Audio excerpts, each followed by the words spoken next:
More custom Marvel Snap cards. We get some really cool ones here today. Some are from Custom Marvel Snap subreddit. Some are from my Discord. All credits will be below. We have a bundle of Justice League cards here, starting with Superman at 6 energy, 15 power, which is really high.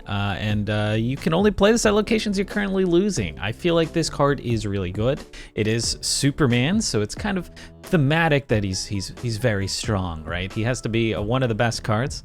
I do think 15 is a little bit too good. Other 6/15 stat lines are maybe Destroyer. Red Skull is at 5, but he does have that big downside. This has no real big downside aside from you can only play it at a place you're losing, which you're generally going to want to play this at anyways, right? If you're just losing by a few power, you could slap Superman in and you just win. Also just strengthens Lockjaw decks, Jubilee decks. They could just absolutely go crazy with Superman. Really fun, thematic, well designed, absolutely beautiful. Good job with this one. Next up, we have Batman here at a 3/4 with ongoing. When your cards are destroyed, return them to your hand. They cost 1 less. This would be so cool in like a sort of destroy deck. Running like a Deadpool Batman, Deadpool Carnage, you know, just any of those cards, it's gonna be so good. Kind of similar to, I guess, a Beast in a sense. Beast returns the ones in that lane and they cost 1 less, which feels really good.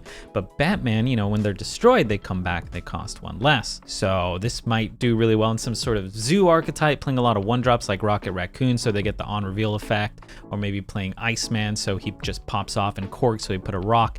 And then you play Batman, and then the following turn you followed up with like carnaging and just eating all of them, sending them back to your hand, allowing you to play them again. So it'd be really fun with like a bishop deck. I could feel like oh, this would just make like a bounce archetype work really well. Batman, really cool. Great design. It looks so good, man. All right, we got Wonder Woman here at a 4/8. This card fights a random card at the location at the end of each turn. So it's kind of like Warrior Falls. Also, it doesn't say enemy random card, so it seems like it might fight its own card, which is kind of cool. So it's like Warrior Falls on a card. So you kind of want to have this maybe solo a lane, but then it'll lose to Namor or like a Warpath or anything that has, you know, 9 power. Really fun mechanic here.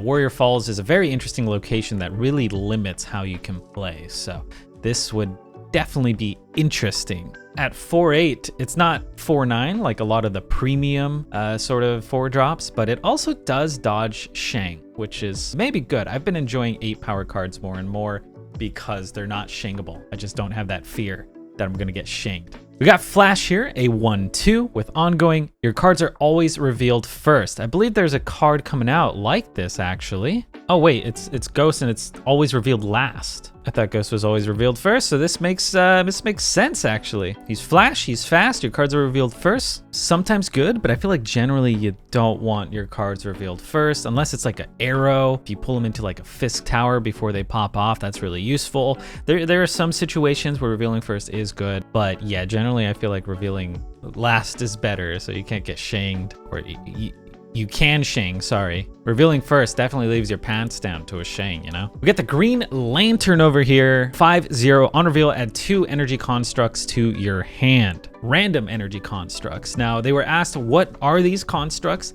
And they seem to be kind of just random. They said like Infinity Stones in a sense, where they'll just have these random effects. Like here they say something like buffed Infinity Stones, maybe like a minigun that would destroy 2 enemy cards, or a mech construct that would merge. Kind of like Hulkbuster maybe. Kind of reminds me of Lackeys, which scares me a little bit. I don't want the deck or the game becoming too random, but it is still a fun concept nonetheless if they could somehow balance it, or maybe just not make them random. Just add 2 energy constructs to your hand that always do the same thing, so your opponent knows what to play around. Also, destroying 2 cards I think would be just a little bit busted, but definitely something you can move with or work around with. This would be really crazy in like a Mr. Negative deck. I'm assuming the constructs would cost like 0 or 1, but a cool concept nonetheless. We got Martian Manhunter over here, a 5/8 on reveal. Players see each other's hands. This is very interesting. You'll be able to know what your opponent's gonna do on 6, and likewise, they will be able to know what you're gonna do on 6. kind of like a daredevil, I guess. Right now you can just see stuff on the board, but being able to see your opponent's hand is very critical information. I do like running stuff like White Queen so that you can see your opponent's cards, because that just helps a lot, right? You can kind of predict what they're gonna do. I imagine Martian Manhunter would make it so players just end up retreating if they know they're gonna lose.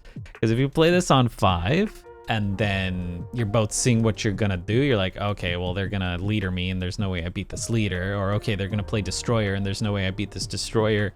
It'd definitely be very interesting. So this might be like the king of 2 cubes in a way. Really cool. All right, we got Aquaman here, a 2/4, where you can't play this after turn 4. On reveal, cards aren't revealed next turn. 2/4 is a premium stat line. That's very nice, kind of like Cloak. Similar, Lizard is at 5, but making it so cards aren't revealed next turn, I feel like there are some cool sort of strategies you can do with this. It does give you a bit of that surprise element, like my opponent doesn't know that I'm gonna play, I don't know, like a Cerebro or something, kind of like Invisible Woman in a sense, but just for 1 turn. Also, I think it's thematic, the kind of water theme where you don't see it and then it flips over, much like that location. Really cool. Fun design. I'm surprised they haven't printed some sort of effect like this. I guess Invisible Woman's the closest we got, but yeah, just like that location. Speaking of location, we got some custom locations here. I do want to see more custom locations. I think these are a lot of fun. These were submitted by Kai again into my Discord. This one is blue area of the moon. After turn 5, move a random card from a different location here. I think these are really interesting because you can kind of take advantage of them by putting a card in a different lane, and then maybe, it pulls your Human Torch, makes it larger, or you could just not play in other lanes, just play in this one because you don't want that movement to happen. I feel like this is a simple location that would do quite well, and they could just shove it in the game. There's so much potential for different locations here. We got Chandelier. Sorry if I'm saying that wrong. Draw a card, it costs 1 more. This is cool. If it hits a 6 drop, I imagine it's not gonna cost 7. Just like Iceman can't hit any 6s, but there's a lot of time where you wanna draw a card, but it costing 1 more can kind of ruin you. But this kind of gives you that information. There's not a lot of card draw in this game, so I think something like this would be fun. I really like it.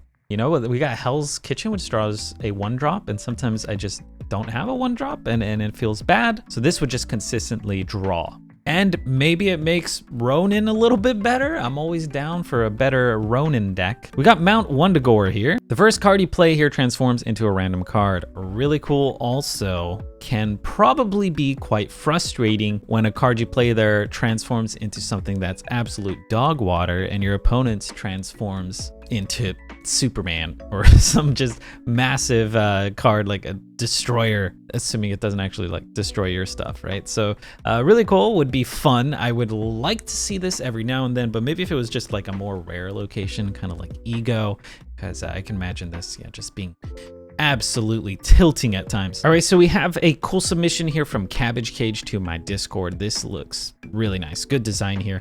A 2/4 Iron Spider. Move a card to this location to the right. I think this is cool because a lot of stuff is just move it to the left. We got Doctor Strange, which pulls your strongest unit to the right. He's at a 3/3. This being a 2/4 is a premium stat line.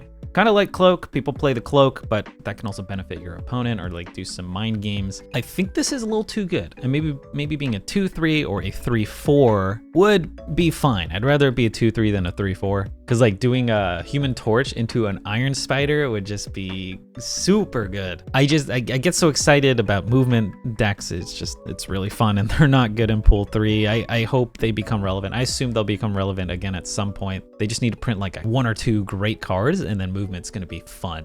And it's just like a Giga Brain where you're just crunching numbers. So really like this. Hitting this on a dagger, or maybe just moving your last big card out of the lane that you were, winning, that you expect your opponent to try and kind of combat you, would just be super fun. Yeah, just a really fun card and design. And then we got Soldier Supreme at 5 energy, 4 power. This was by Loafbeef on the subreddit. On reveal, give each other card of this location +2 power, then move them to a random location. This is another one of those movement cards that just seems really, really cool. I mean, if you end up using this and you hit like your Human Torch or your dagger and they move, they just get juiced up. And then your last turn, maybe you pull them over with the Doctor Strange, or you Heimdall them and move them left. This is just so good. This card is actually, I think, a little bit busted. A lot of these cards are not going to be balanced, right? A lot of these custom cards. But at 5 energy, you're hitting 3 other cards possibly. So this is a 510. I guess that's not bad, but we do have to factor in that it would just make Torch, Dagger, Vulture, all these cards just crazy. So maybe if he was like a 5-5 and only gave him +1 power and move them, like that might be all right. Or if he was just a 5-6 or a 5-7 and move them but didn't buff them, I feel like that'd be fine as well. Because the movement cards generally tend to buff themselves through just having them being moved. Do you know what I mean? But yeah, I guess you could slot this in a non-movement deck also. Fun design. But yeah, I really like these thematic sort of submissions, like DC stuff. I saw a DBZ one that I think I'm gonna make a video on. Like imagine if there was like a Last of Us cards or something, or like Game of Thrones cards, or just these huge IPs. They don't have to necessarily be comics, but I feel like, yeah, there's so much room. Can't wait to see more submissions on Custom Marvel Snap, as well as my Discord, which you can find in the description below. Thank you to everyone for submitting these. I couldn't do these videos without you. Good luck on ladder and stay hydrated.